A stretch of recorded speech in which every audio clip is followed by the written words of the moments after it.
Hello दोस्तों, 29 मई 2023 ये वह तारीख होगी जिस दिन टीचर वैकेंसी पर मुहर लग जाएगी और बीपीएससी विज्ञापन जारी कर देगी। और उसके बाद शिक्षक अभ्यर्थी नियोजित शिक्षकों को इसके लिए फॉर्म फिल करना है, फॉर्म भरना है।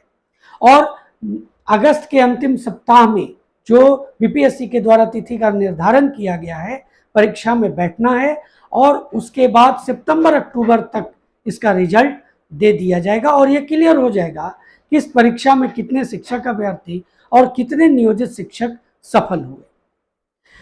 देखिए, जो ये पद है 1,70,000, पहले कहा गया था कि लगभग 2.25 लाख पद होंगे, लेकिन घटते घटते ये 1,70,000 हो गए। ये पूरी तरह से शिक्षक अभ्यर्थियों के लिए थी और इस पद पर अब नियोजित शिक्षकों को भी शिक्षक अभ्यर्थियों के साथ एग्जामिनेशन में बैठना है और जो सफल होंगे दोनों तरफ से उन्हें ही राज्यकर्मी का दर्जा सहित शिक्षक बनने का मौका मिलेगा। जो असफल हो जाएंगे नियोजित शिक्षक, उनको अपने पद से हटाया नहीं जाएगा, वो पद पर बने रहेंगे, उनको 3 मौके मिलेंगे। और साथ ही साथ जो शिक्षक अभ्यर्थी असफल होंगे उन्हें आने वाले परीक्षाओं में बैठने का मौका मिलेगा। देखिए, आखिर ये 7वें चरण की बहाली का जो शिक्षक अभ्यर्थी हैं वो कई वर्षों से इंतजार कर रहे हैं और उसके तहत उन्होंने इसके लिए लगातार प्रोटेस्ट भी किया। बहाली आई, नई नियमावली आई पहले, और नई नियमावली पर जब मुहर लगी तो बहुत इसका स्वागत किया गया। लेकिन जब शिक्षक अभ्यर्थी और नियोजित शिक्षक इस नियमावली का अध्ययन किए तो उन्हें जोर का झटका लगा और इसी के तहत इसका लगातार विरोध होना शुरू हो गया। आज के समय में भी चाहे नियोजित शिक्षक हो या शिक्षक अभ्यर्थी हो, सड़क पर हैं इसके विरोध को लेकर के। लेकिन दूसरी तरफ सरकार के कान पर जू भी नहीं रेंग रहा है और वह इस बहाली में बहुत तीव्र गति से कार्य कर रही है। और अब तो वो 1 से 2 दिन बचे हैं जब ये विज्ञापन आ जाएगी और शिक्षकों को या शिक्षक अभ्यर्थियों को दोनों को इसके लिए फॉर्म भरना मजबूरी हो जाएगा। सरकार ने यह दावा किया कि इस तरह के परीक्षा का आयोजन करने से गुणवत्तापूर्ण शिक्षा में सुधार होगा, गुणवत्तापूर्ण शिक्षक बहाल होंगे। एक तरफ अगर शिक्षक अभ्यर्थियों की बात करें, एक तरह से समझा जाए तो ठीक है, जो शिक्षक अभ्यर्थी आएंगे इस परीक्षा में सफल होकर के वो बिल्कुल गुणवत्तापूर्ण शिक्षा के रूप में एक गुणवत्तापूर्ण शिक्षक के रूप में बहाल होंगे, गुणवत्तापूर्ण शिक्षा देने हेतु। अब दूसरे तरफ नियोजित शिक्षकों की बात करते हैं। नियोजित शिक्षक जो पास होंगे इस परीक्षा में उन्हें राज्यकर्मी का दर्जा दे दिया जाएगा, लेकिन जो असफल होंगे उन्हें पद से हटाया नहीं जाएगा, उन्हें उसी पद पर रखा जाएगा और उनका जो ये नियोजित शिक्षक का पद जो पहले से है वो ये डेड कर दिया गया है। यानी अब जब नियोजित शिक्षक रिटायर होंगे तो स्वतः ही वो पद समाप्त हो जाएगा और वो नई वैकेंसी में ऐड हो जाएगा।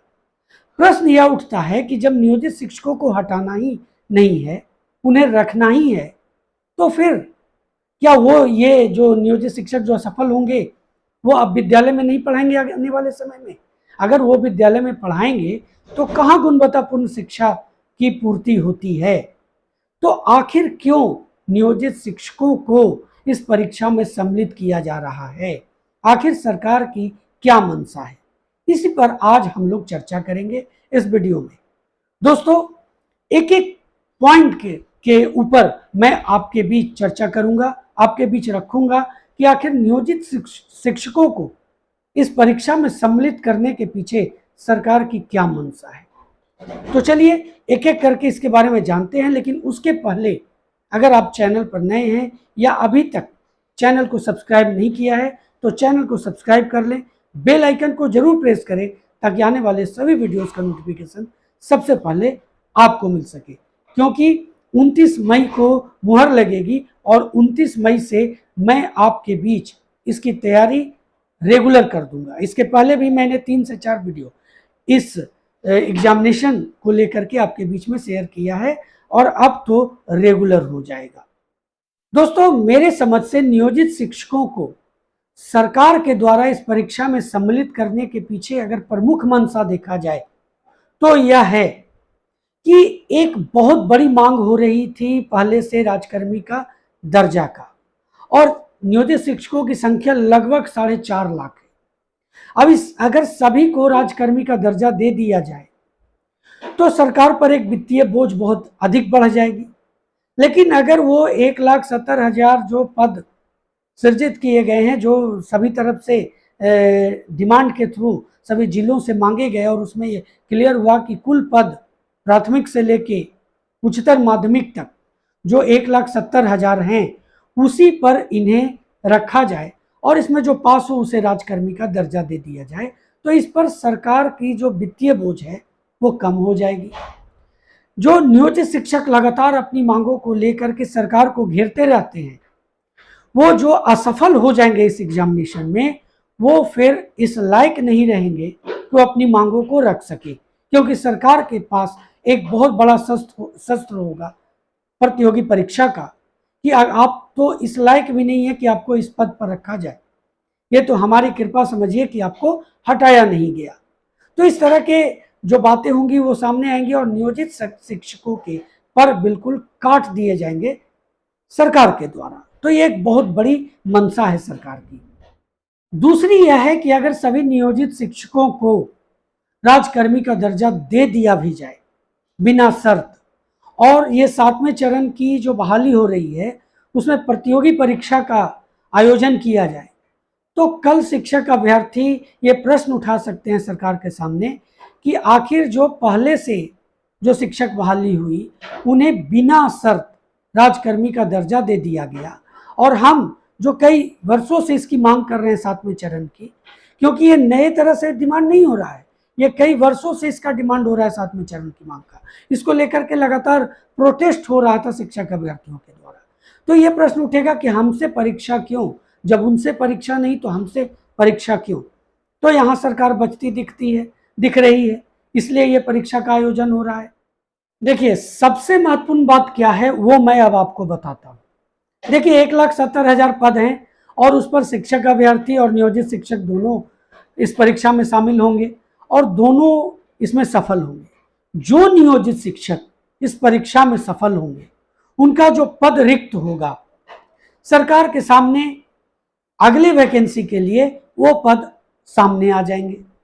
अब आगे कुछ पद अगर सृजित होंगे, जब किसी भी विद्यालय में जब बच्चों की संख्या बढ़ेगी तो शिक्षक छात्र अनुपात को देखते हुए जो शिक्षकों की आवश्यकता पड़ेगी वो तो अलग है, लेकिन जो नियोजित शिक्षक इस परीक्षा में सफल होंगे उनका पद भी रिक्त होगा। तो सरकार को जो अपनी चुनावी वादा में कहा जाता है, सरकार के चुनावी वादा में जिसकी घोषणा की जाती है कि हम लोग इतने नौकरी देंगे, इतने लाख की नौकरी देंगे, तो वो लगातार बनता रहेगा, सरकार का भी काम चलता रहेगा। और दूसरी तरफ जो नियोजित शिक्षकों की मांग है वो बिल्कुल खत्म हो जाएगी, जैसा कि मैंने अभी आपके बीच में रखा। जो नियोजित शिक्षक सफल हो जाएंगे उनका तो सबसे बड़ी बात यही हो जाएगी कि वो अपने पद पर बने हुए हैं, उनकी मांगे क्या होंगी ये आप खुद सोच सकते हैं। अब देखिए जो असफल नियोजित शिक्षक होंगे उनको अगर सरकार कुछ भी, अगर उनके सैलरी में इंक्रीमेंट करती है या कुछ और सुविधाएं देती है तो वो नियोजित शिक्षकों के लिए एक वरदान स्वरूप होगा, क्योंकि उनके तो पर काट दिए जा रहे हैं इस एग्जामिनेशन के थ्रू, खास करके जो असफल होंगे उनके।